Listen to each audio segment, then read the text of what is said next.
মানসিকভাবে তৃতীয় ছেলেকে হত্যার দায়ে বাবা, মা ও খালাকে গ্রেফতার করেছে করিমগঞ্জ পুলিশ। করিমগঞ্জ পুলিশ নৃশংসতার একটি মর্মান্তিক মামলায় উল্লেখযোগ্য অগ্রগতি করেছে। তাদের মানসিক প্রতিবন্ধী ছেলে সোহেল আহমেদ চৌধুরীকে হত্যার অভিযোগে পুরাহুড়িয়া গ্রামের ৩ পরিবারের সদস্যকে গ্রেফতার করেছে। শুক্রবার নির্যাতিতার বাবা, মা এবং খালা ৩২ বছর বয়সীকে পিটিয়ে হত্যা করে এবং পরে পাশের একটি পুকুরে লাশ ফেলে দেয়। যদিও প্রতিবেশীরা নীরবে ঘটনাটি দেখেছিলেন, তারা পুলিশের কাজ করার জন্য যথেষ্ট প্রমাণ জমা করেছিল।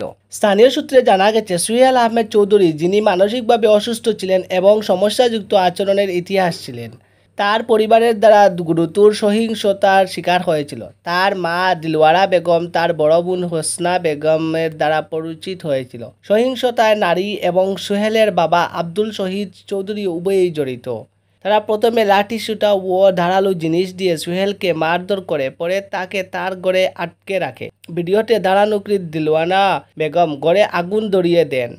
হাসনা বেগম ক্রমাগত সহিংসতাকে উৎসাহিত করেন। পরে সোহেলকে লম্বা বাঁশের লাঠি দিয়ে মারধর করা হয় যতক্ষণ না সে আর নড়তে পারেননি। কাদায় আবৃত এবং দাঁড়াতে অক্ষম, তিনি নিজেকে ধোয়ার জন্য কাছের একটি পুকুরে হামাগুড়ি দিয়েছিলেন, কিন্তু তাকে জলে ঠেলে দেওয়া হয়েছিল বলে অভিযোগ। পরে রাতে পুকুরে সোহেলের প্রাণহীন লাশ দেখতে পায় পুলিশ।